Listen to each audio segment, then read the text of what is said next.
Oi, David. Professor, bom dia. Tudo bem? Bom dia. E aí? Tudo certo, na medida do possível. Beleza. Hoje aqueles problemas que eu tenho às vezes de internet já resolveu dar antes de começar a live. Eu não conseguia Normal. pegar O abrir a Rubão reunião. mesmo, o Rubão mesmo ontem deu problema na internet dele e nem conseguiu dar a última aula.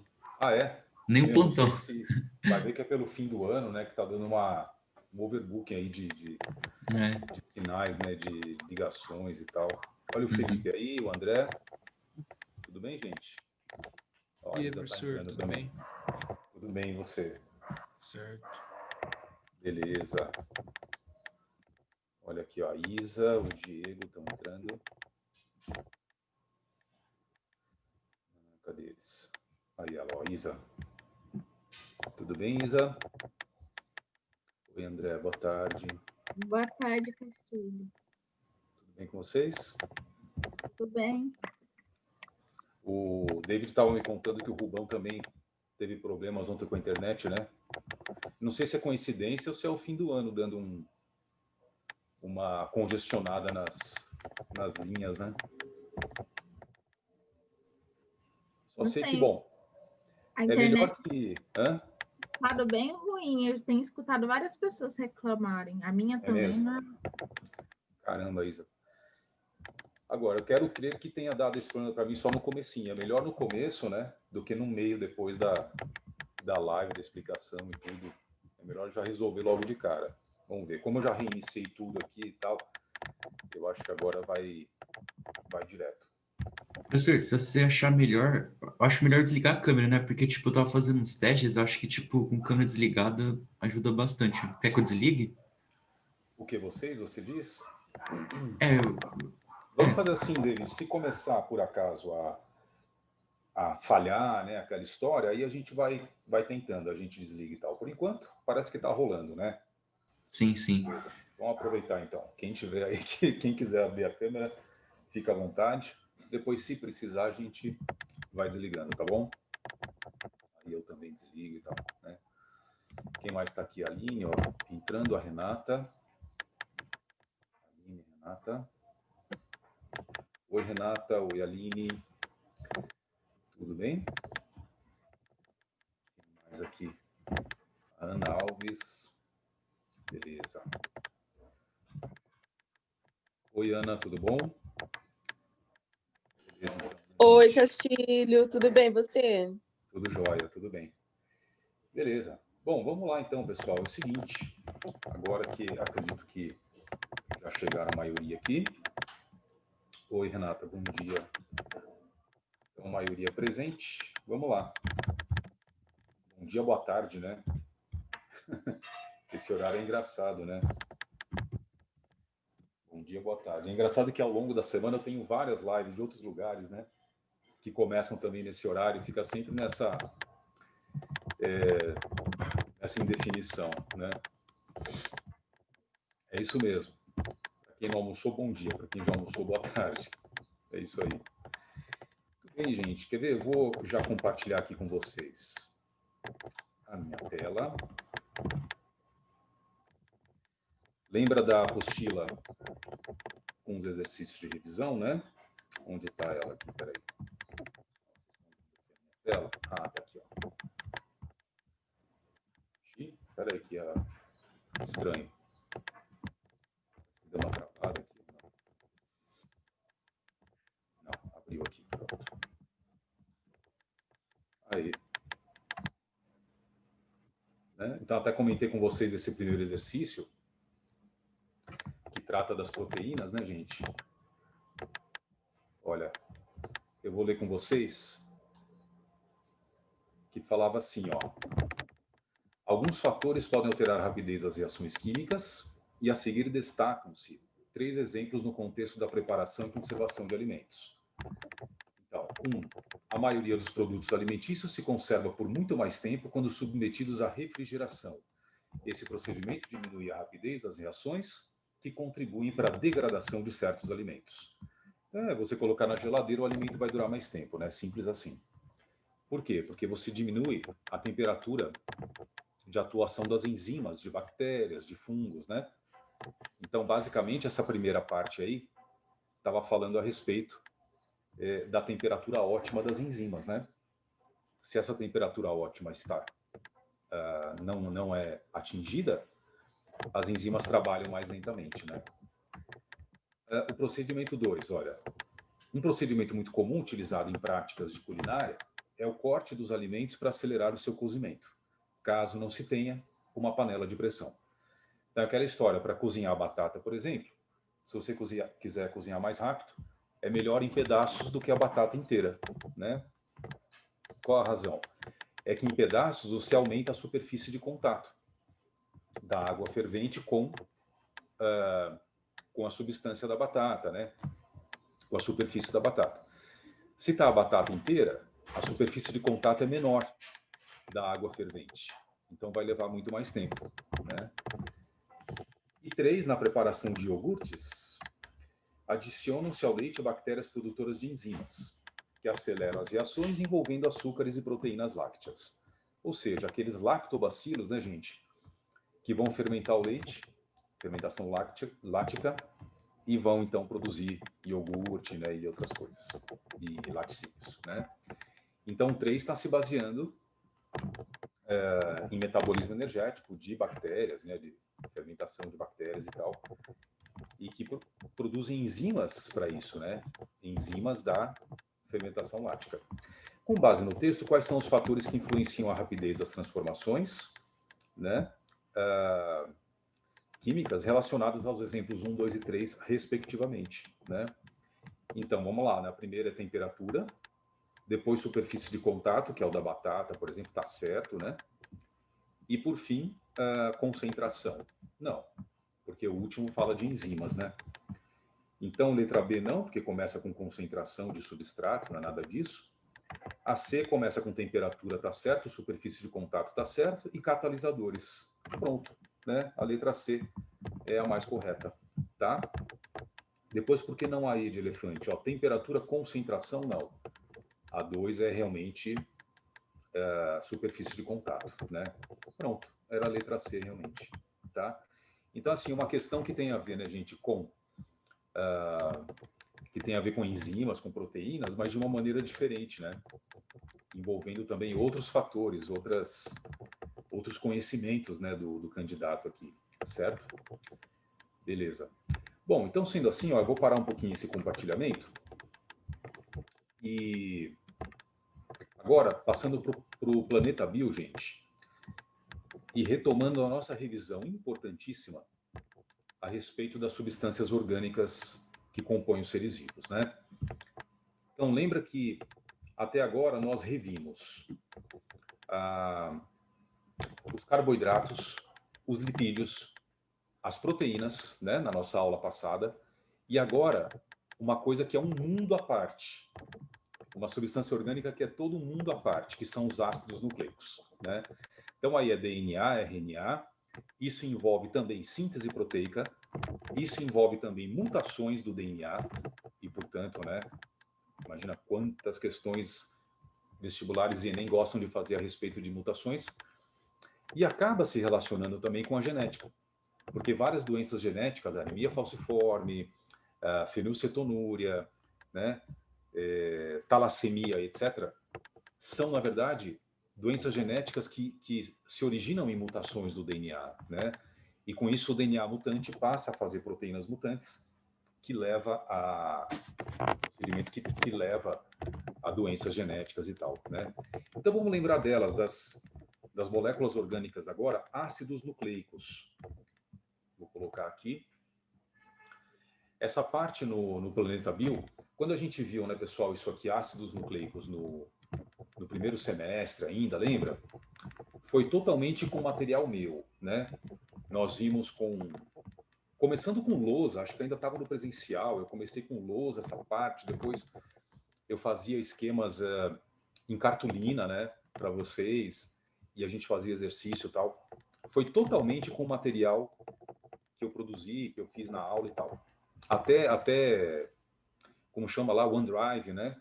Não, OneNote, de desenhar aqui na tela e tal. E agora eu vou fazer diferente nessa revisão de ácidos nucleicos.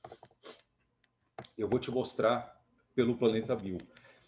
ele é muito legal, assim como nas proteínas, né, que a gente viu também pelo Planeta Bio, os ácidos nucleicos também são muito bem elaborados, gente, sabe? A apresentação, né, no site. Então vai valer muito a pena. É legal fazer isso, né? A gente revê o assunto, mas rever com outra cara. Não exatamente do mesmo jeito que a gente já tinha visto, né? E aí sim, depois eu vou te mostrar uma apresentação minha que eu fiz, mas é uma apresentação nova. Essa vocês não viram.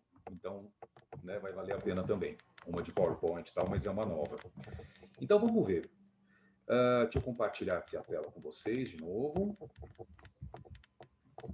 Aqui. Não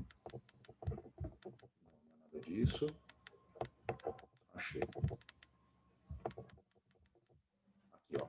Tá? Então vocês estão vendo aí, né? David, tá vendo a página do Planeta Bio com DNA? Beleza. Sim. Tá bom. Gente, então antes de mais nada, você vê aqui a molécula do ácido nucleico, né? Olha, vamos lembrar que ácidos nucleicos, o comecinho do texto aqui, ó, também são macromoléculas, como as proteínas. Porém, a composição é completamente diferente, né? Enquanto as proteínas são formadas por aminoácidos, valina, glicina, lembra? Tirosina. Os ácidos nucleicos são formados por nucleotídeos, né?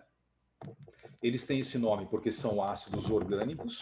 É lógico que é um ácido muito fraquinho, né? É uma molécula orgânica que tem caráter ácido, na verdade, né? E que ficam no núcleo da célula, pelo menos nas células eucarióticas, né? Então, ácidos nucleicos.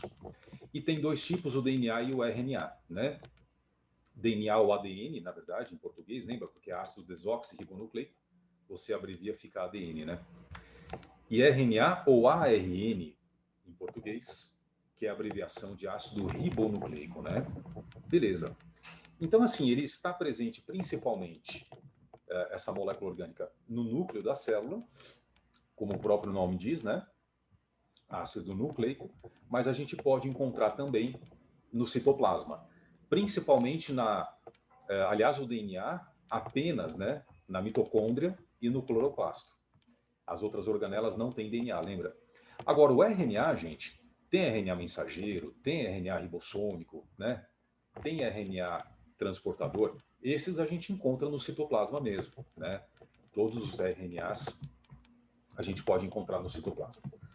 Lembra que o DNA foi assim, a molécula, né, foi proposta, é o modelo da química, foi proposto em 1953 por esses bioquímicos, né, James Watson e Francis Crick, que idealizaram o modelo tridimensional da molécula de DNA, que é essa que está aqui do lado, né, uma dupla hélice, toda enrolada, perdão, toda espiralizada. Agora, justiça seja feita, teve também a participação de uma mulher, de uma cientista, né, gente, que aliás foi mais importante do que os dois, chamada Rosalind Franklin, porque a Rosalind Franklin, ela conseguiu fotografar no microscópio eletrônico a molécula do DNA, entendeu?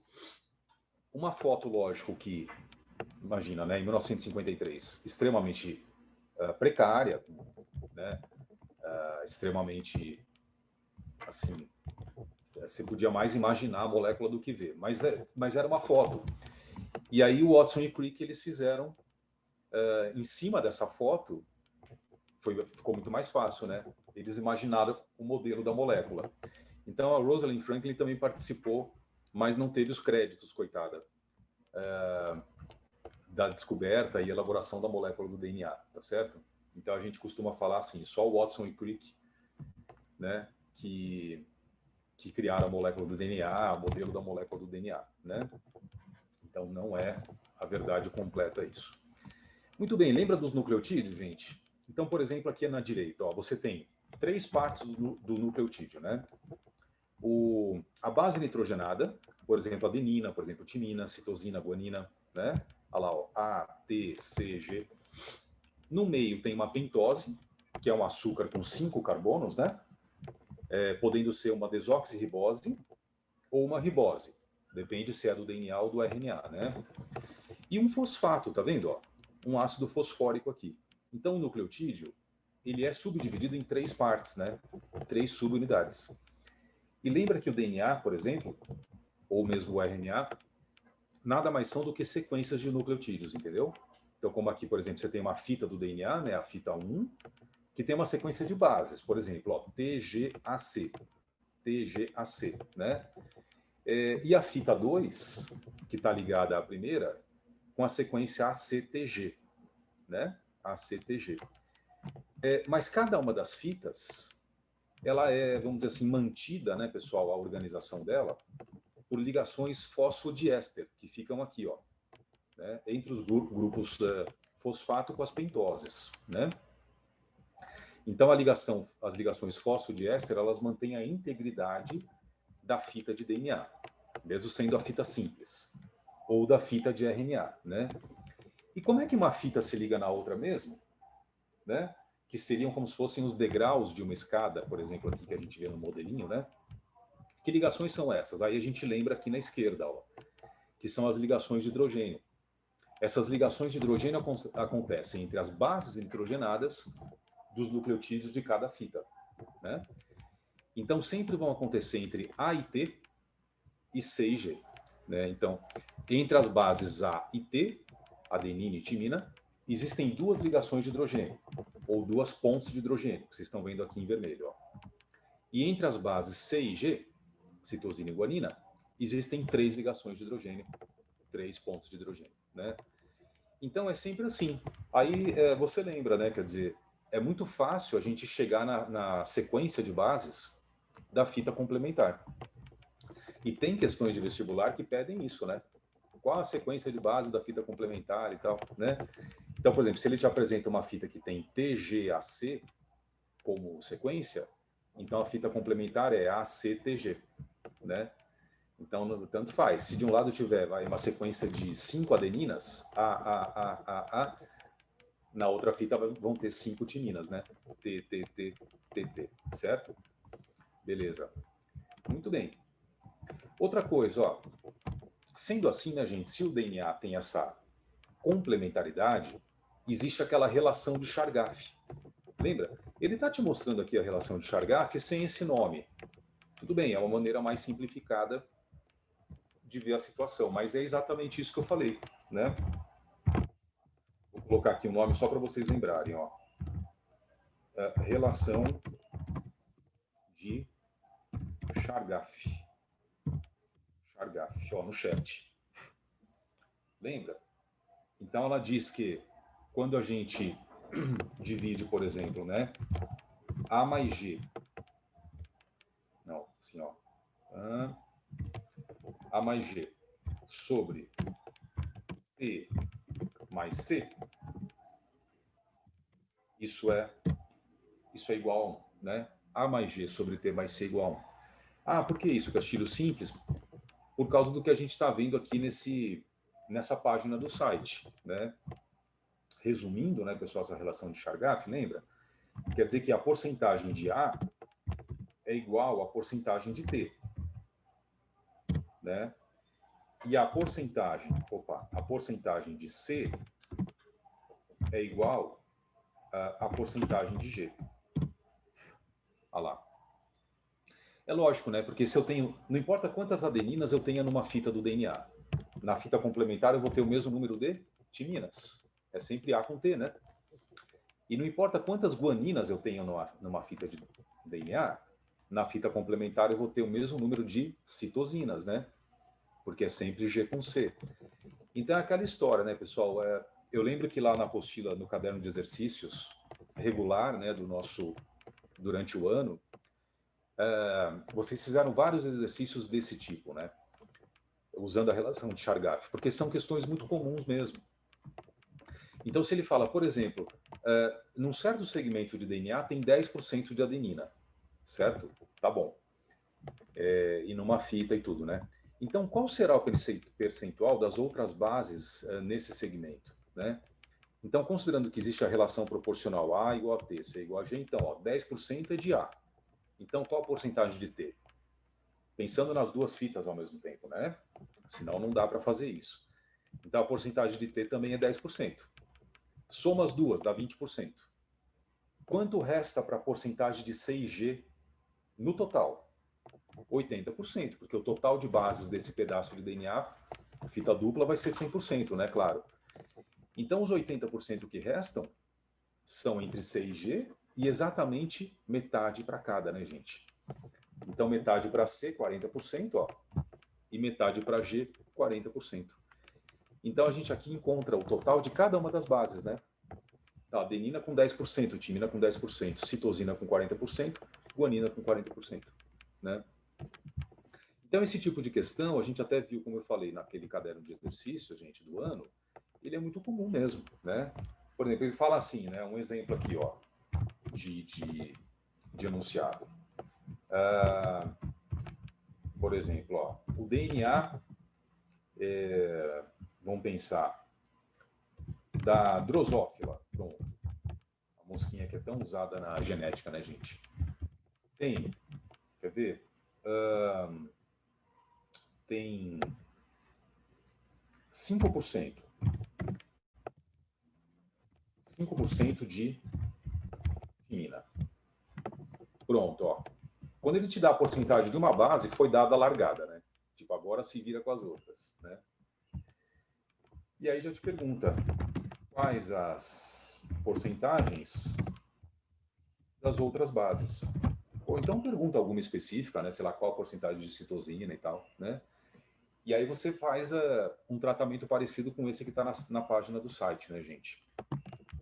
Como é que você segue a partir daqui, ó? Ah, se tem 5% de timina, 5% de adenina. A adenina já vai imediata, né? Agora soma as duas, T mais A, né? Dá 10%. Então 10% entre T e A. Quanto resta? 90% para C e G, não é? 90% para C e G. Como é exatamente metade para cada uma, então fica 45% de C, 45% de G, ou guanina. Aí, ó. Encontrou todas as outras, né?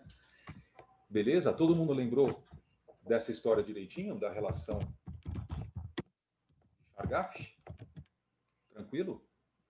Quem quer perguntar alguma coisa sobre isso?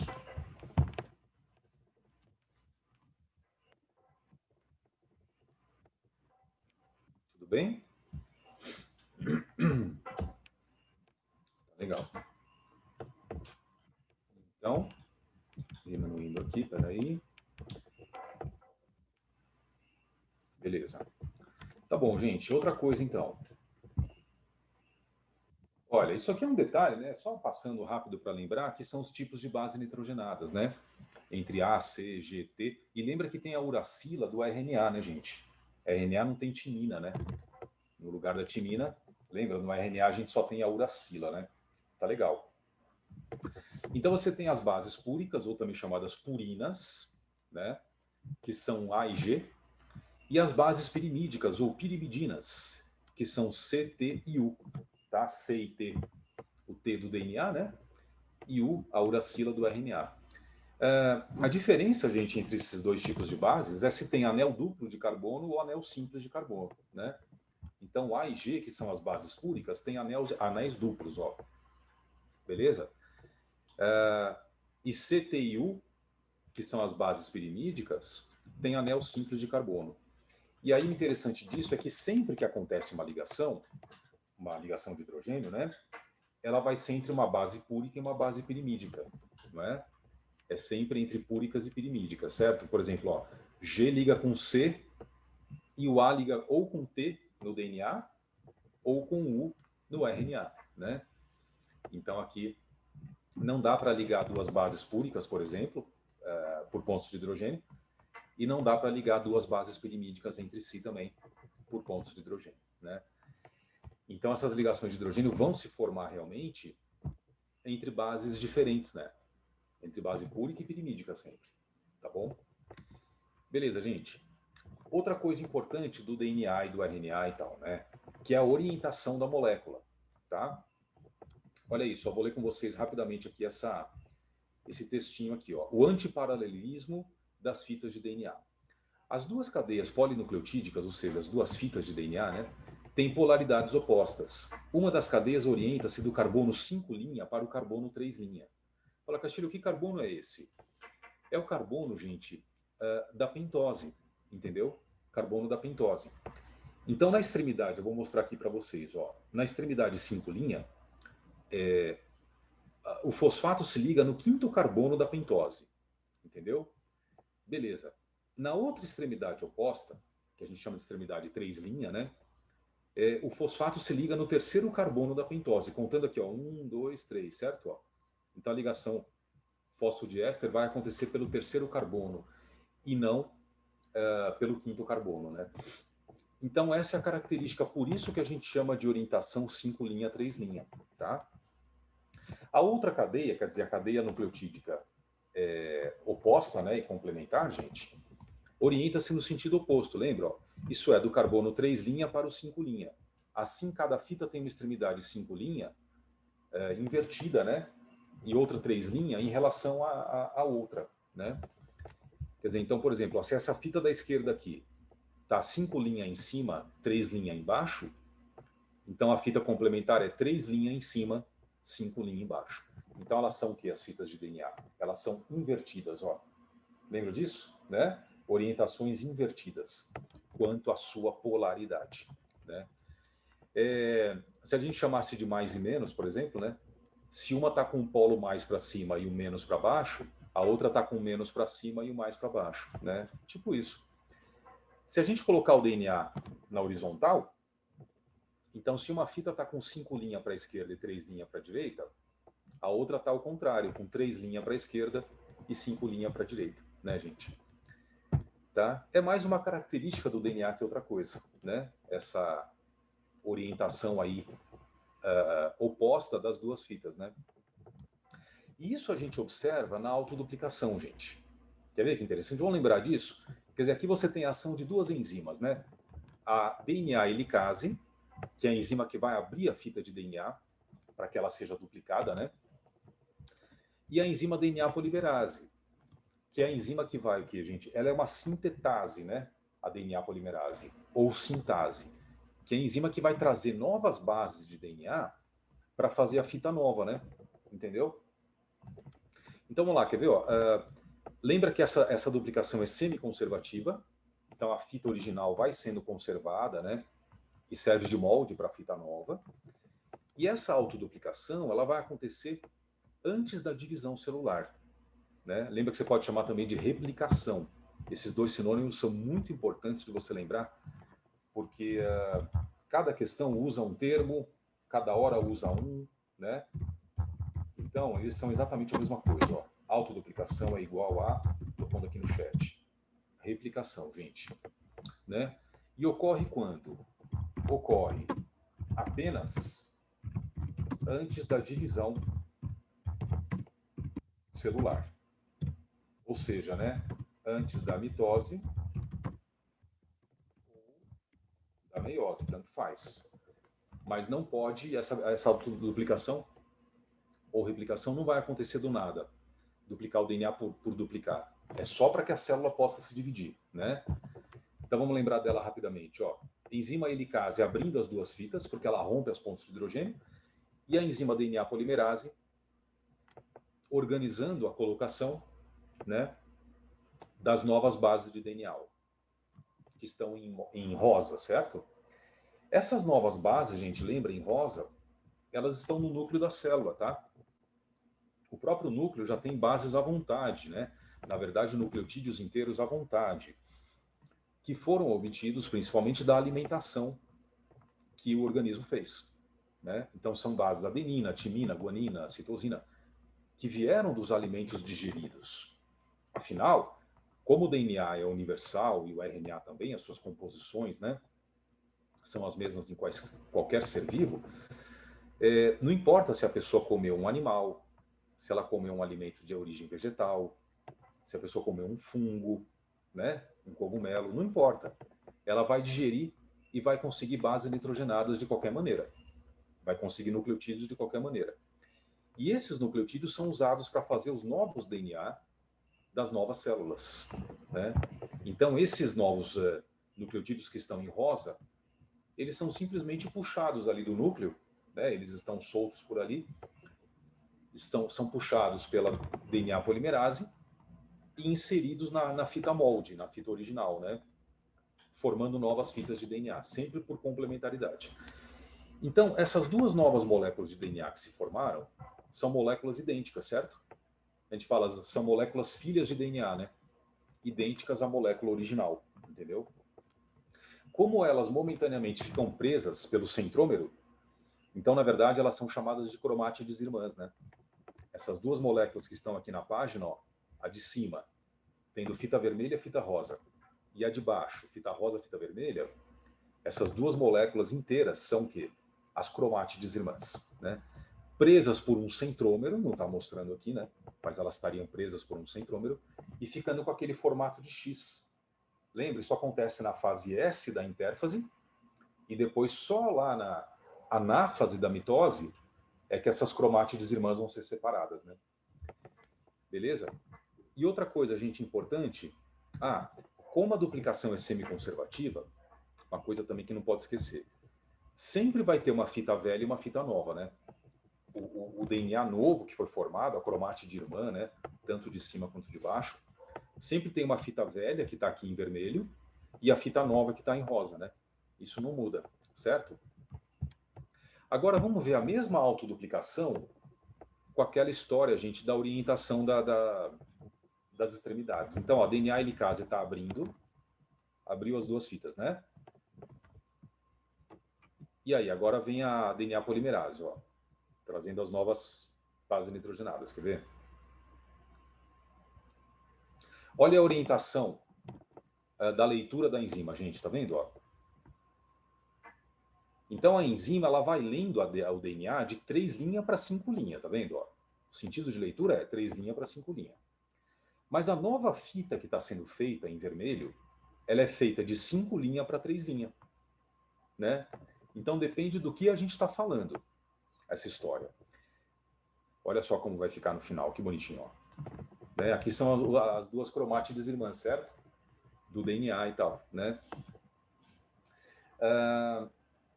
Então, você vê a fita vermelha, não, a fita, sei lá que cor que é essa aqui, gente, dourada, né? Essa daí é a fita velha. E a fita vermelha vai ser a fita nova, né? Meio esverdeada, parece. Essa é a velha, a vermelha vai ser a fita nova. Então, quem faz aquela leitura na orientação certa, no sentido certo, né? É a DNA polimerase, olha lá, ó. Então ela vai lendo de 3' para 5', tá vendo que legal? E embaixo também, então vai no sentido assim oposto, né? Como se fosse um zíper duplo.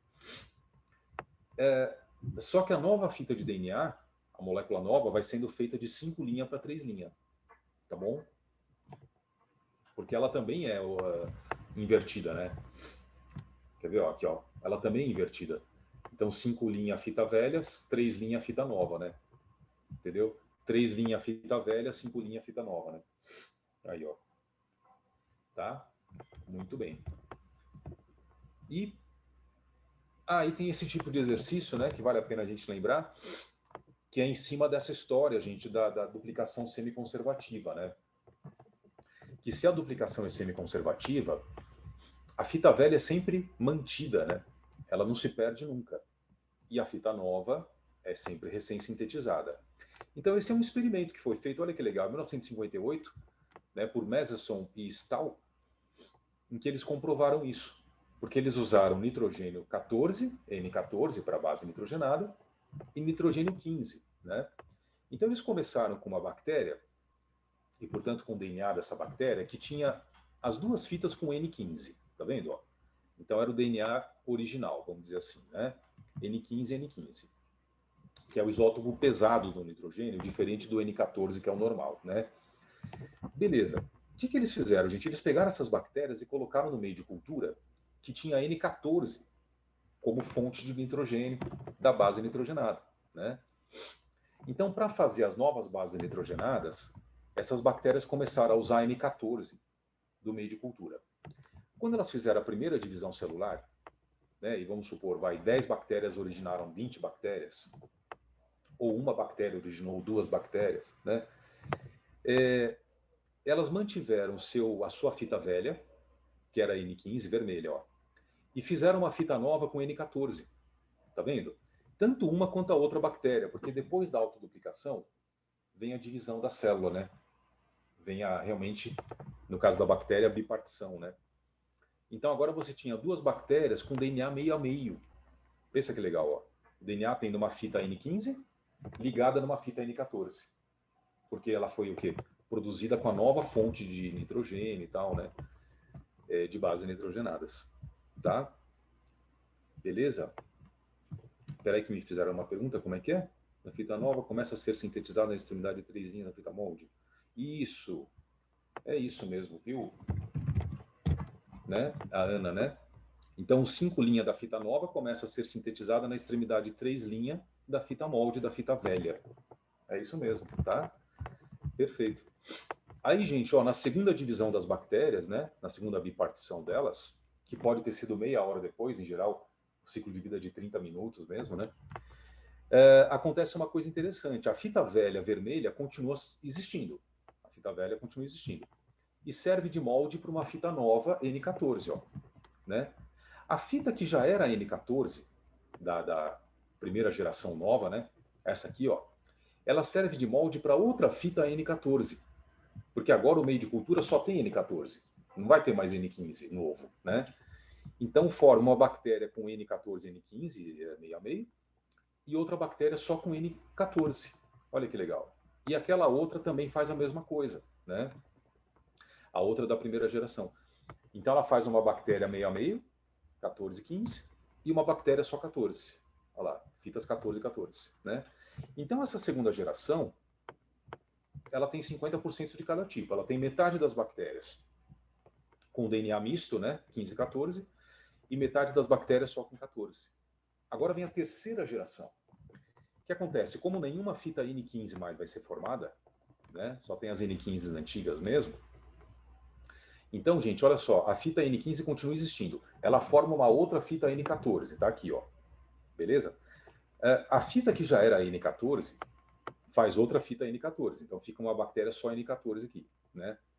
E essa bactéria da segunda geração, que era N14, N14 já. Então, uma fita N14 faz outra igual, e a outra fita N14 faz outra igual. Olha isso. Né? Então, aqui você teve uma bactéria mista e 3 só com N14. Do outro lado, acontece a mesma coisa. Como assim, Castilho? Ó, mesma coisa. Então, a fita velha vermelha, que é N15, faz outra 14, né? Aqui já era N14, faz outra 14, e aquela bactéria que só tinha fita 14, faz duas novas bactérias só com fita 14. Então, na terceira geração, gente, que veio depois da terceira divisão celular dessas bactérias, né? Porque a primeira foi aqui, a segunda foi aqui, a terceira foi aqui, ó. A terceira geração tem quantas bactérias no total? Se começou com uma. Tem 8 bactérias, né? Então, porque primeiro formou 2, depois 4, depois 8. Então, tem 8 bactérias. Dessas 8, 2 apenas são mistas, né? Com N14 e N15, só 2. E 6 são com N14 apenas, né? N14 e N14, ó. Se isso continuasse por várias gerações, pessoal, várias bipartições e etc., né? Ia chegar um momento em que você ia ter só 2 bactérias com N14 e N15 e milhões de outras bactérias só com N14, né? Isso quer dizer que a porcentagem de bactérias com N15 vai ficando cada vez menor. Por quê? Porque nenhuma nova fita N15 vai ser formada. Só mesmo aquelas que existiam desde o comecinho, né? Nenhuma fita N15 mais vai ser produzida, certo? Beleza? Então tá bom. Agora, vocês sabem que... só um detalhe aqui, né, gente? Quer ver? Deixa eu te mostrar aqui para trás, olha isso. Onde estava isso? Aqui, né? Um parênteses aqui. Para que aconteça essa autoduplicação, tem a extremidade do DNA chamada telômero, né? Ai, obrigado, David. Tá acabando minha bateria? Espera aí, eu não tinha reparado. Quanto tem aqui? 30%? Não, ainda dá uns 10 minutinhos. Depois eu ponho o cabo. Para não acostumar mal ele, sabe? Senão ele vai ficando viciado só no cabo, né? Eu até tive que trocar essa bateria aqui desse meu computador, porque ela já estava totalmente viciada. Aí, comprei outra bateria, troquei, né? Então é melhor gastar mais ela antes de pôr o cabo para não ficar zoada, né? Mas olha, gente, lembrando de uma coisa, para começar essa autoduplicação, precisa daquela extremidade do DNA chamada telômero, né? Porque o telômero é onde a enzima DNA polimerase começa a leitura para fazer a duplicação, né? Por que eu estou lembrando isso para vocês? Porque o envelhecimento do ser humano e dos outros animais e dos seres vivos todos, né? O envelhecimento tem a ver com o envelhecimento do telômero, porque à medida que as células vão se dividindo por mitose, né? Os telômeros vão sofrendo desgaste, certo? Vão ficando cada vez menores, né?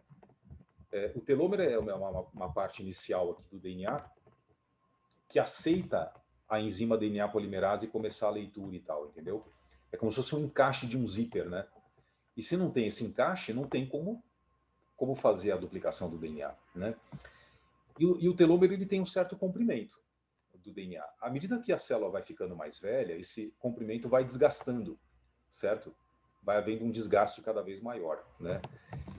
E até um certo ponto em que esse telômero ele fica tão curto e meio desgastado que não tem mais como a DNA polimerase fazer a duplicação da célula, primeiro do DNA, né? E depois acontecer a mitose da célula. Essa mitose é o que mantém, vamos dizer assim, as células e os tecidos do corpo se regenerando, né? Então tem a ver com a regeneração da pele, a regeneração dos ossos, a regeneração do corpo, tá bom? À medida que esse envelhecimento do telômero, então, vai ficando cada vez maior, as células vão deixando de se dividir, vão deixando de se regenerar, né? E aí vai acontecendo o envelhecimento dos tecidos do corpo, da pele, né? Dos ossos, das cartilagens e etc. Tá bom? E é o envelhecimento normal que o nosso corpo, pelo qual o nosso corpo passa, né? Ele começa normalmente por volta dos 25 anos de idade, entendeu? Com 25 anos a pessoa começa a envelhecer. Começam a aparecer as primeiras rugas, ainda imperceptíveis, mas elas já estão lá, né? Às vezes um cabelinho branco aqui, outro ali, e isso vai cada vez mais acontecendo, porque os telômeros estão diminuindo, né? Tá certo? Existe uma bióloga e uma bioquímica que elas... só um parênteses aqui, uma curiosidade quanto a isso. Elas desenvolveram um trabalho, gente, né, quanto a isso, quanto ao telômero, e mostrando a relação dele com o envelhecimento das pessoas, tão interessante que elas ganharam o prêmio Nobel por ele, tá? E elas mostraram que vários fatores externos a nós interferem no comprimento dos telômeros, né? Quer dizer, inclusive assim, estado de espírito da pessoa, né? Ela descobriu, essa bióloga, junto com a bioquímica foi colega dela de trabalho e tudo, né? Elas descobriram que, por exemplo, a pessoa ter maus hábitos de vida, vamos supor, a pessoa fumar pra caramba, beber muito álcool, né? E etc. Comer, sei lá, comidas gordurosas em excesso e etc, né? Aquela história, tudo que é bom, né? E a pessoa exagerar, ela vai acelerando esse encurtamento dos telômeros das células. Olha que interessante. Então, o envelhecimento dessa pessoa vai também ficando mais rápido, entendeu? Enquanto outras que têm hábitos de vida mais saudáveis, né, que não comem muita gordura, que não bebem, não fumam, essas pessoas têm um encurtamento dos telômeros mais devagar. Então elas envelhecem mais devagar, né? Então por isso tem um livro delas que é muito legal, eu vou mostrar para vocês aqui, vou pegar para vocês verem, em que essas biólogas falam. Por isso que você pega, por exemplo, duas mulheres, vamos supor, tá? Duas amigas conversando, e as duas com 40 anos de idade, e as duas, e você olha de longe e fala, caramba, tem uma delas que parece que tem 30 anos, a outra parece que tem 50. Quando vai perguntar as idades, as duas têm 40, né? Então, mesmo duas pessoas tendo a mesma idade, elas podem parecer 10 anos mais velha ou 10 anos mais nova, né? Mais novas. Então, realmente, não é só que parece, é que elas realmente podem estar 10 anos mais velhas por causa dos telômeros, ou fisicamente, né? Pensa, vamos dizer assim, em termos celulares, 10 anos mais nova do que a idade delas, dependendo do quanto elas permitiram que esse envelhecimento acontecesse, né? Essa degradação dos seus telômeros acontecesse, entendeu? Que loucura, né, gente?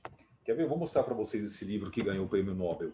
Quer dizer, não é o livro que ganhou o prêmio Nobel, né? Não é prêmio Nobel de literatura, mas é o trabalho delas que ganhou. Aí elas transformaram em livro, né? Peraí, vale a pena, pera um pouquinho.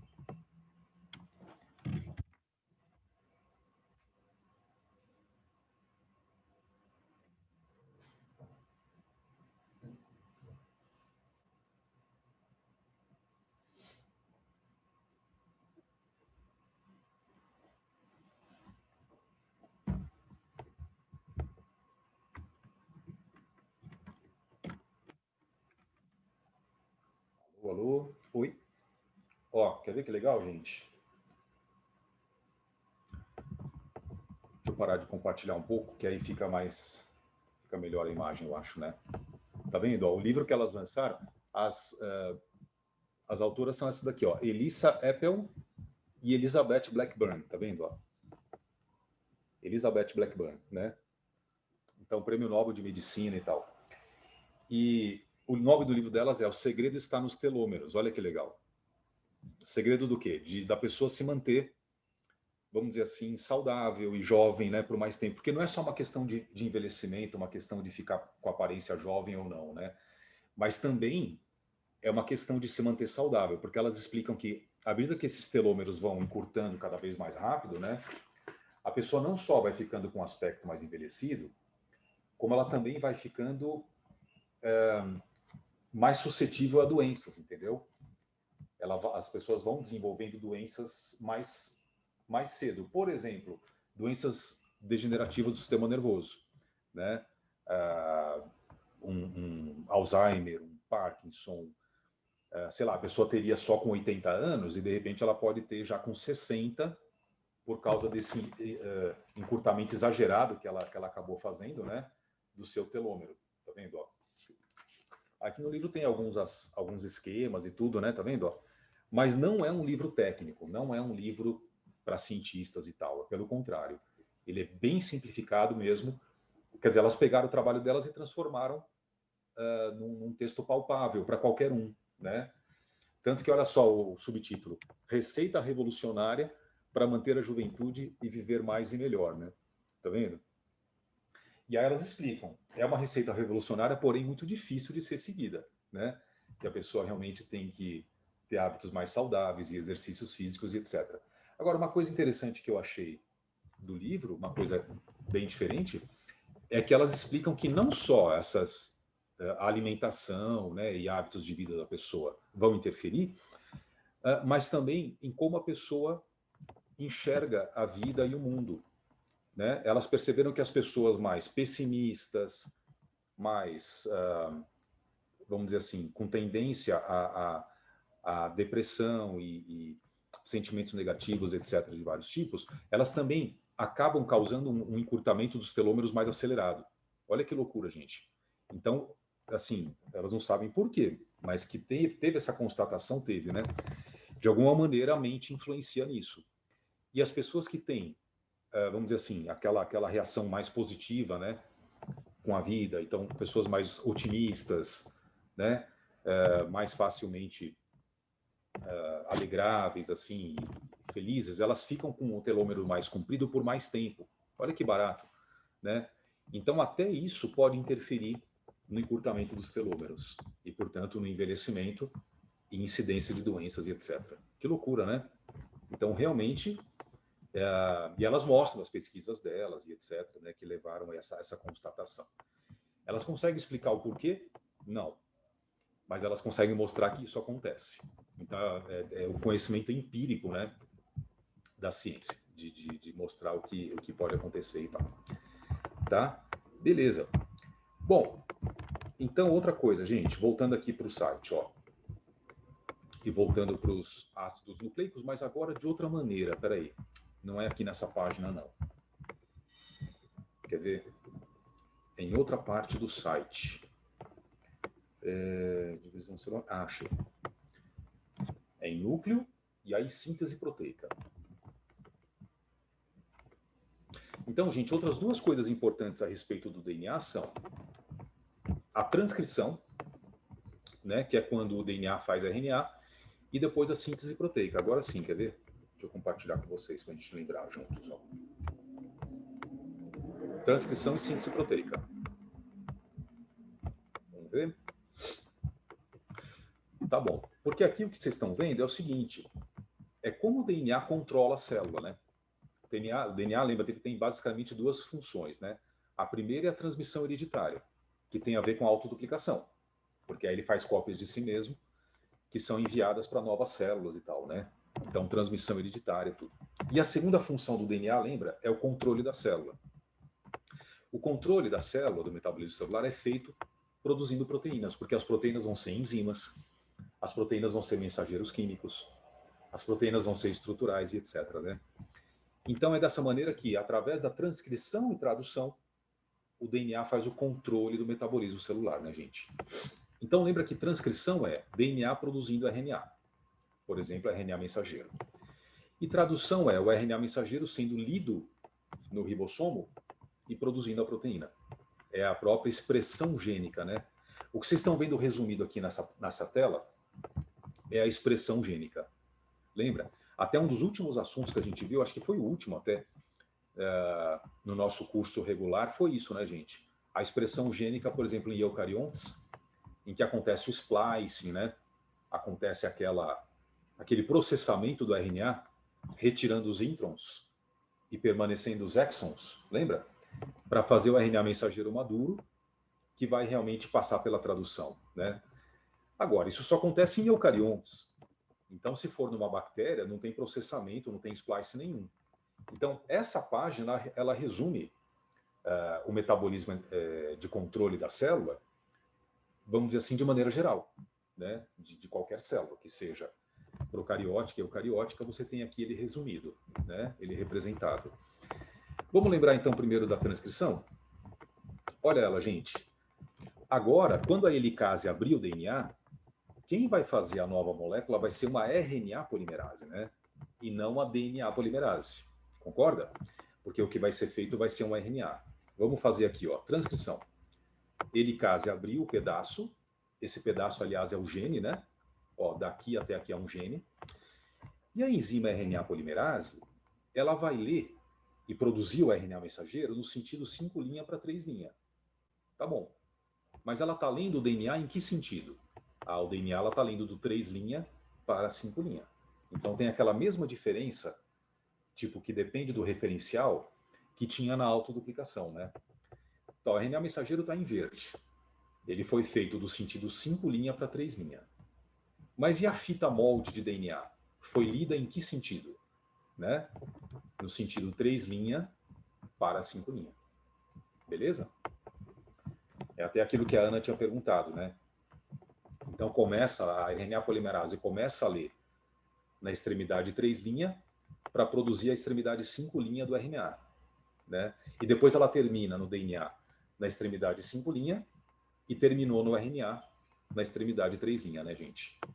Beleza? Aí, em termos de complementaridade, é aquela história, né, gente? Se o DNA tem TAC, TAC, que aliás é o códon de início, né? O RNA mensageiro começa com A ou G, né? Por quê? Porque é T com A com U, C com G, não é isso? Lembra que no RNA não pode ter timina. No RNA só pode ter uracila, né? Espera aí que agora sim eu vou pôr o cabo da internet, cabo de energia aqui, que agora está bem baixinha a bateria, né? Sim, 12%. Aí, tá? Já estava até meio apagada a tela. Né, gente? Então, T com A com U, C com G. Olha, segundo códon ou trinca do DNA, era CAG. Como fica o códon do RNA mensageiro? Com CAG, liga o quê? G ou C, né? C com G, A com U e G com C. Terceiro códon, você vê que eu estou vendo só da fita molde. A outra fita, que é a fita complementar, não importa, né? O que importa é a fita molde, gente. Então, o terceiro códon da molde era GGG. Qual que é o terceiro códon do mensageiro? CCC, né? Então, essa transcrição é sempre bom a gente lembrar que precisa ser assim, né? A com U, C com G. Se tiver T no DNA, é T com A, não é? Por exemplo, aqui TAC, né? Ó, T com A. Então, o A pode no RNA, não tem problema nenhum, né? E o quarto códon desse DNA, gente? Ó, CCA. Como fica o quarto códon do RNA mensageiro? GGU. CCA vai ligar com GGU. E, finalmente, termina com ACT. Como vai ser no RNA mensageiro? UGA, né? Então, A com U, C com G, T com A. Pronto. Olha lá, ó. Então, foi isso que foi feito aí pela enzima, né? RNA polimerase. Olha ela, gente, fazendo a leitura na fita molde, né? Lembra sempre que o exercício ele tem que dizer para a gente qual é a fita molde, senão a gente não vai adivinhar, a gente não sabe, né? certo? Ele que tem que mostrar para a gente. Beleza. Opa, peraí, o que aconteceu aqui? Pronto. Não é aqui não. Essa parte já foi, né? É que deu uma zoada aqui, gente. Pronto, estava aqui, ó. Pronto, olha lá. Então a fita molde foi copiada e aí o RNA mensageiro foi produzido. É isso? Beleza. Olha, gente, outra coisa importante dessa história toda é o código genético, né? Lembra que é uma tabela gigante que mostra a relação dos códons do RNA mensageiro ou dos códons do DNA com os aminoácidos, né? O que tem a ver aminoácido com essa história? É que na hora de acontecer a tradução, da proteína ser feita, lembra? Os RNAs transportadores, que são aqueles que têm só 3 bases cada um, né? Ou anticódon, eles têm que levar o aminoácido até o ribossomo, para que os aminoácidos sejam ligados entre si por ligações peptídicas, né? E qual é essa relação entre determinados códons e aminoácidos? Então a gente tem essa tabela já pré-determinada. Eu sempre repito, não é uma tabela que você precisa decorar, ela é fornecida nos exercícios, né? Essa tabela é fornecida nas questões. Então é só para entender mesmo como é que a gente utiliza, né? Então, por exemplo, se ele me diz aqui, quer ver? Que o códon AUG, tá vendo? O códon do mensageiro na coluna da direita, né? O códon AUG codifica o aminoácido metionina. Então significa que quando a tradução, gente, quando a tradução desse RNA mensageiro que acabou de ser feito aqui, ó, acontecer, né? O primeiro códon vai ser AUG, porque é o primeiro códon dela, do mensageiro, ó, AUG, né? Com TAC e tal. Então, qual vai ser o primeiro aminoácido colocado na proteína quando esse RNA mensageiro passar no ribossomo? Vai ser a metionina. Quem está me dizendo isso é a tabela do código genético, né? Aqui, ó. Então, o primeiro códon é AUG, o segundo é GUC, o terceiro é CCC.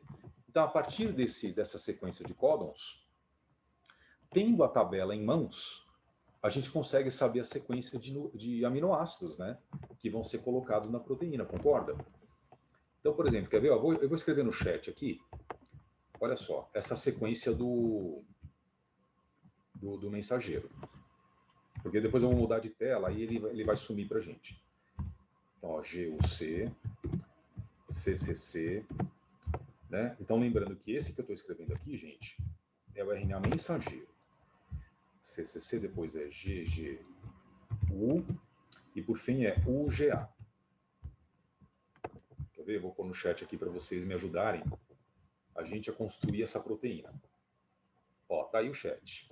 Quando eu vou para a tabela do código, tendo o RNA mensageiro em mãos, né? Eu consigo saber quais vão ser os aminoácidos colocados, né? Olha só, então eu vou pôr no chat aqui, tá vendo, gente? AUG, a tabela me diz que é metionina. Vou pôr abreviado, tá? Ó, metionina. Então começa com metionina. Depois qual é o códon de mensageiro que vem? Ah, Castilho, vem GUC. Vamos procurar na tabela com toda a paciência do mundo, GUC. Isso é uma coisa que você tem que fazer nas questões, nas provas, né? Você que tem que buscar na tabela. GUC, cadê, gente? Vamos ver aqui, ó. GUC. Achei, aqui embaixo, ó, valina. Última linha. A Val, conhecida entre os íntimos, ó, por Val.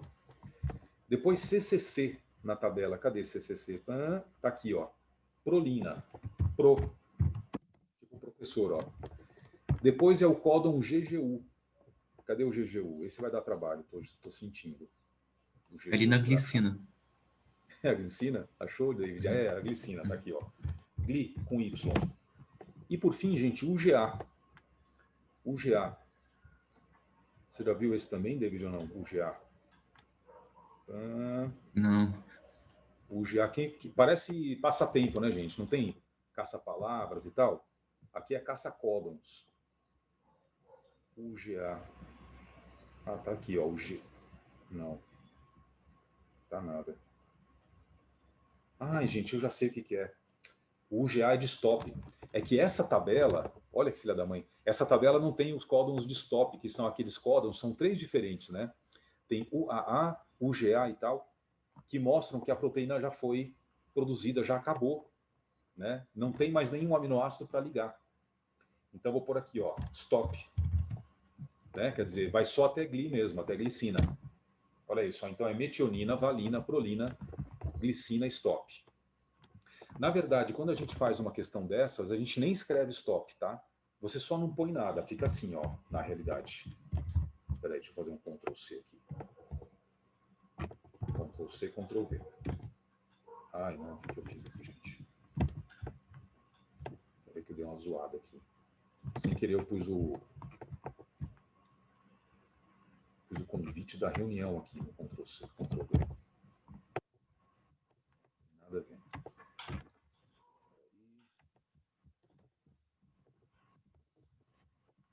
É que acho que o Ctrl C não funcionou, aí o Ctrl V pôs o anterior, que era o convite da reunião, você acredita? Vamos ver se agora vai. De novo. Estranho, não está aceitando o convite, o Ctrl C do chat. Pronto. Então, vou pôr aqui. Assim, ó. Tá? Proibir. Então, na realidade, né, quando eu faço uma síntese proteica dessas, e chega num códon de stop, uma tabela completa teria, tá? Os códons de stop também. Ela mostra. É que essa não pôs porque não pôs. Podia ter colocado, né? O cara achou, sei lá, que ia ficar muito poluída, não sei. Mas aí você simplesmente vai até o aminoácido que existe, que foi produzido, e não põe o último pronto. Não precisa pôr stop, parada, nada disso, tá? Beleza. E aqui finalmente, então, a gente vai fazer a tradução disso com uma animação dessa proteínazinha, quer ver? Ó? Então você tem o RNA mensageiro passando, né, gente? Mas eu já vou fazer isso logo. Tem uma parte aqui que mostra o ribossomo inteiro, a célula inteira aqui, ó, melhor. A gente já vê de uma vez essa. Então a fita molde produziu o RNA mensageiro em primeiro lugar. Tá aqui, ó. De novo, é o mesmo, tá? Fez o mensageiro dentro do núcleo.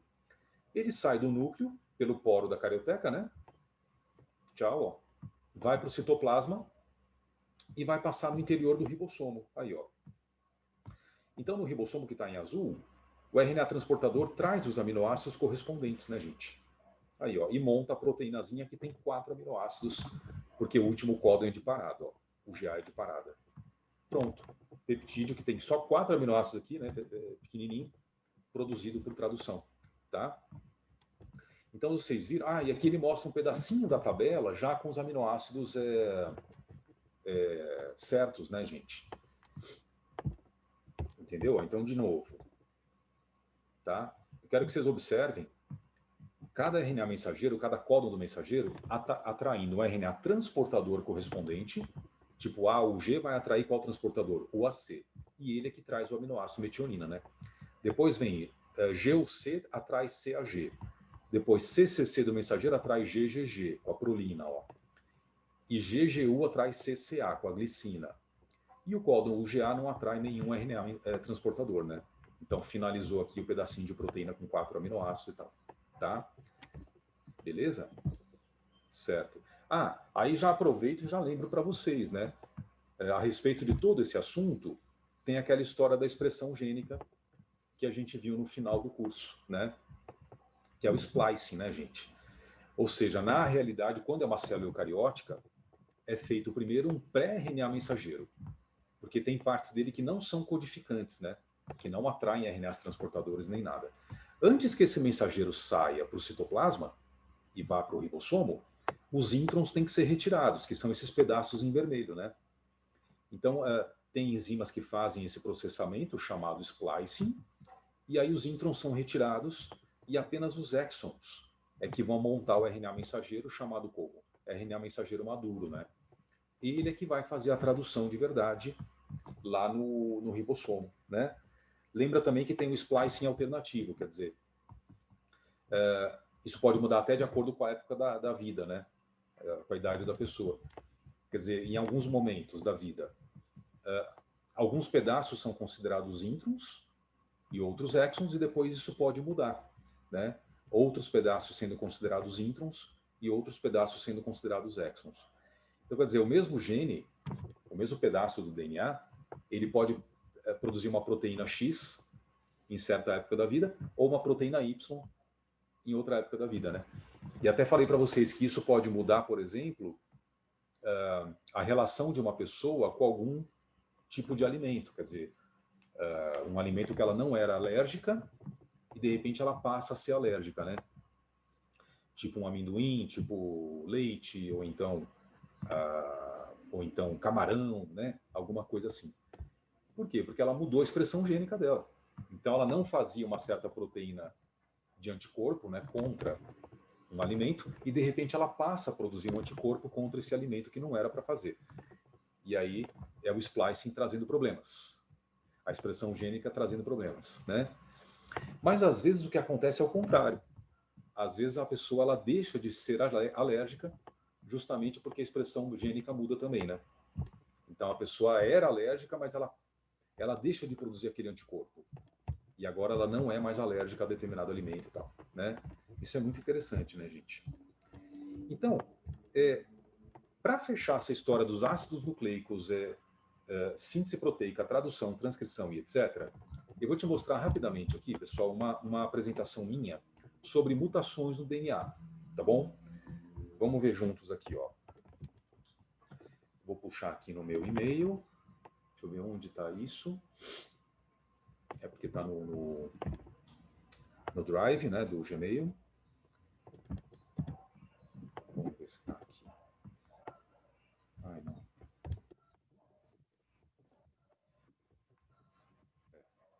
Acho que é nesse e-mail mesmo. Quer ver?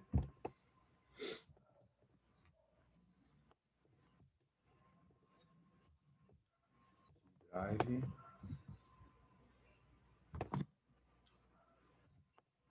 Isso aqui, gente, depois eu vou mandar por PDF para o Rubão, para ele disponibilizar para vocês, tá? Tem PowerPoint também, mas é melhor mostrar no apresentações do Google, porque eu tenho a apontadora como se fosse um laserzinho, né?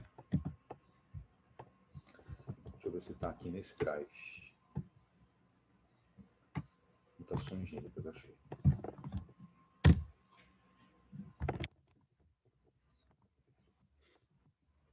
Carregando a apresentação. Então agora deixa eu compartilhar com vocês.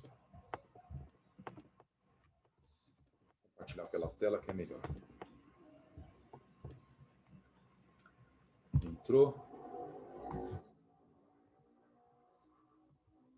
Olha aí, gente. Então, mutações gênicas, tipos e consequências. Primeiro, ó, lembrando que mutações são qualquer alteração do material genético, perdendo pedaço, ganhando pedaço, pequena, grande, né? E ela pode ou não causar alterações morfológicas ou fisiológicas no organismo. Por quê? Porque a mutação pode ser neutra, né? Ela pode, no final das contas, não trazer proteínas diferentes na síntese proteica. Então, fatores mutagênicos primeiro, né? O que é que causam as mutações? Então, fatores físicos, radiações ionizantes, raio-x, radiações alfa, beta e gama, né? Tipo raios gama de uma explosão nuclear, radiação ultravioleta. Então, esses são fatores físicos que causam alterações no DNA. E tem fatores químicos também. Então, substâncias como a colchicina, o gás mostarda, sais de metais radioativos, metais pesados tipo mercúrio, tipo chumbo, álcool, alcatrão do cigarro, benzeno, benzopireno, amianto, etc. Então, são substâncias químicas que podem trazer alterações no DNA, né? Então, gente, esses danos do DNA eles podem acontecer dessas várias maneiras aqui, ó. Erros na replicação. Então, é uma mutação, como se fala, gratuita, uma mutação espontânea, né? O próprio DNA se duplicando comete um erro na base, na sequência de bases, por exemplo. Substâncias do ambiente, por exemplo, o amianto, por exemplo, o alcatrão, calor em excesso, né? Acidentes metabólicos do próprio corpo, radiações e etc. Tá? Olha os tipos de radiações aqui, ó. As mais fracas, né, o rádio, por exemplo, até as mais fortes, as mais energéticas, como o raio gama e os raios cósmicos, que são mais fortes ainda, né, que vêm do espaço. Tá? Você vê no meio tem infravermelho, a radiação visível. Elas começam a causar danos ao DNA aqui a partir da radiação ultravioleta. Tá? a partir desse comprimento de onda aqui, ó. Ultravioleta, raio-x, raio gama, né? E as mutações gênicas, gente? Na maioria das vezes decorrem de erros casuais durante o processo de duplicação ou replicação do DNA, né? Alterando sua sequência normal de bases nitrogenadas. Agora, sequências alteradas da fita molde do DNA, no gene, né, que vai fazer o RNA mensageiro, levam à produção de moléculas de RNA mensageiro alteradas, né? Que durante a tradução, por sua vez, podem produzir proteínas com alteração na sequência de aminoácidos e, portanto, com função prejudicada. Bom, se produzir uma proteína prejudicada, aí você tem um grande problema. Ou a célula morre, ou ela vira uma célula cancerosa, né? E essa célula cancerosa, ou tumorosa, ou tumoral, perdão, ela vai acabar gerando um câncer, por exemplo, né? Ou até mesmo, já de nascença, uma doença metabólica, né? Como, por exemplo, anemia falciforme, alguma coisa assim, tá? Olha só, gente, então as mutações gênicas, né, resumindo, alteram uma ou mais bases do DNA, podem ser transmitidas aos descendentes quando ocorrem nas células germinativas, tipo as células dos testículos de um homem, as células do ovário de uma mulher, né? Porque aí elas vão dar origem aos gametas. E os gametas vão ter essa mutação, porque o DNA é o mesmo, né? Ele vai ser só duplicado por replicação, então ele é duplicado errado. E aí a pessoa transmite essa mutação para os seus descendentes.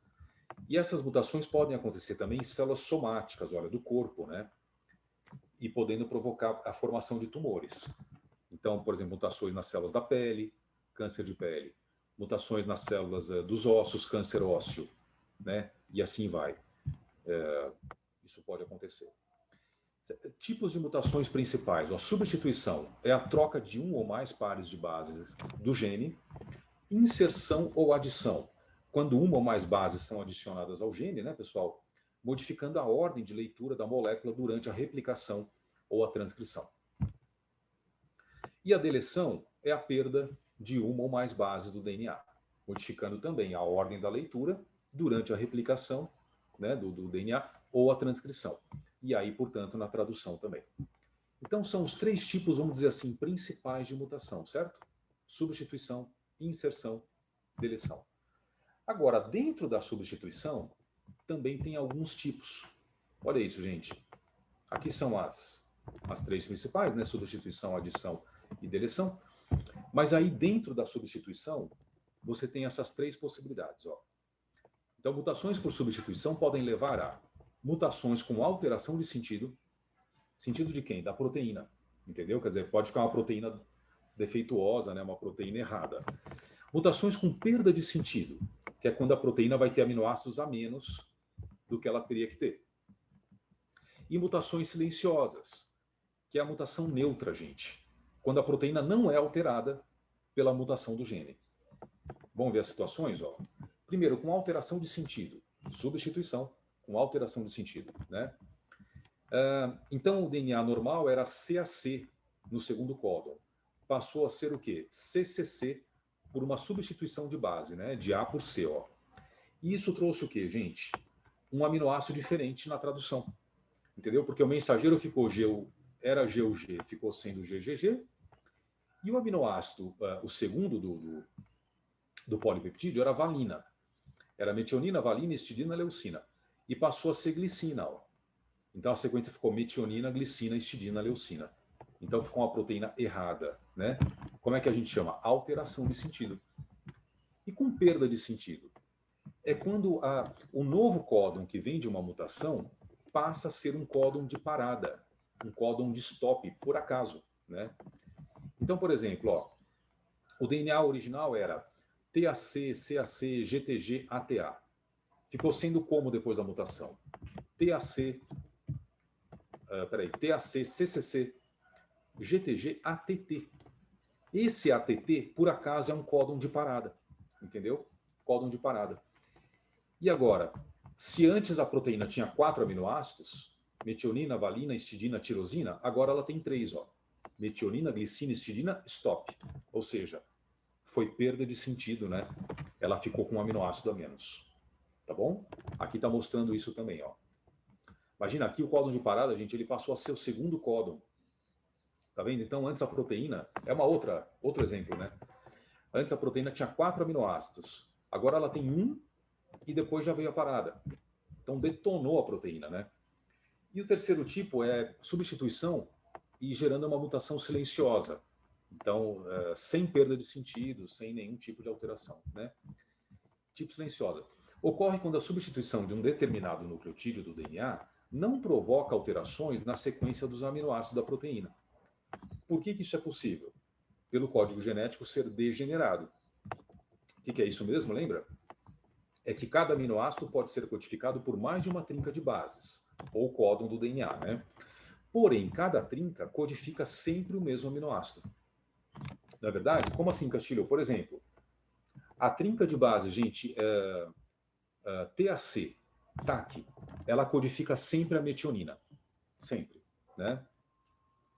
A trinca de bases é AAA, codifica sempre a fenilalanina, entendeu? E por aí vai, né? Agora, a fenilalanina pode ser codificada por 3 trincas diferentes, né? 3 códons diferentes. A leucina pode ser codificada por 4 códons diferentes. Ou seja, a mutação pode transformar um códon em outro, mas por acaso esse outro codificar ainda o mesmo aminoácido. Então, olha aqui um exemplo de mutação silenciosa, gente, mutação neutra, né? O DNA original era ATG, GAA, GCA e CGT. E fazia essa proteína aqui, esse peptídeo aqui, metionina, ácido glutâmico, alanina, glicina. A mutação trocou o segundo códon de GAA para GAG. Tá vendo? Então foi uma mutação de substituição, concordam? Porém, GAG continua codificando o ácido glutâmico. Então a proteína continuou sendo metionina, ácido glutâmico, alanina, glicina e etc. Então não mudou a proteína, né? Mutação neutra ou silenciosa, tá? Esses são os tipos todos. Beleza? Aqui um resuminho dos tipos todos, gente, ó. Troca de sentido, a proteína fica alterada, né? Sem sentido ou com perda de sentido, tanto faz. Ela ficou menor, ela perdeu pedaço. Silenciosa, ela continua igual, né? E a adição ou deleção zoou tudo, porque aí você tem a inserção de uma base ou a perda de uma base, e a partir desse momento a partir desse trecho, né, em que a nova base entrou, toda a proteína fica alterada, tá vendo? Ó? Todos os aminoácidos aí, a partir daí passam a ser lidos de maneira diferente, né? Castilho, por quê? Porque o ribossomo sempre vai pegando as trincas do mensageiro de 3 em 3, né? Então, sem querer, o ribossomo ele acaba alterando todas as trincas a partir da mutação, né, gente? Quando é adição, por exemplo, ó. Porque à medida que entrou uma adenina aqui, ó, o ribossomo vai ler AAG, entendeu? O novo A, né? E ele pega AG da trinca anterior, ó. AAG. Mas aí a outra trinca também fica zoada. Porque ela não vai ficar mais TGC, TCG, TCG. Ela vai ficar o quê? GTC. A terceira trinca também fica zoada. Não vai ficar mais TAA. Vai ficar GTA. E assim vai. Então, as mutações por adição ou deleção, elas têm o potencial de serem muito piores do que as outras por substituição. Por quê? Por poderem alterar toda a leitura do DNA a partir da mutação. Então, todas as trincas vão ficar alteradas e tal, né? Beleza? Tá certo. Para finalizar, só alguns exemplos, gente, dessas mutações. Ó, anemia falciforme. Troca lá uma base do DNA. Então, é substituição, né?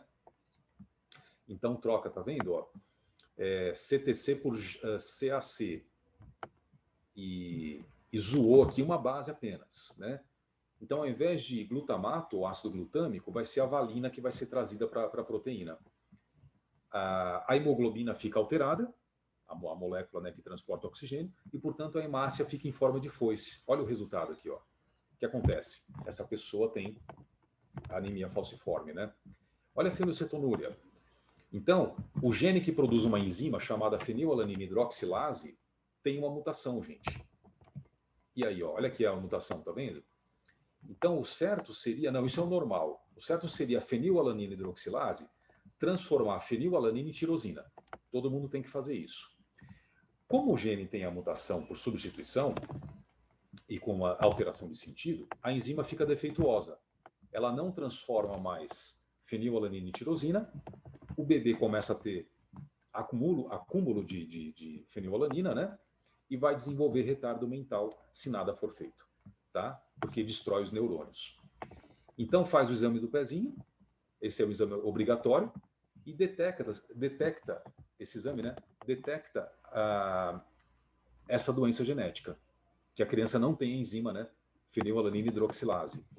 E aí é feita uma dieta especial em que a fenilalanina é retirada da alimentação do bebê, pelo menos o excesso, né?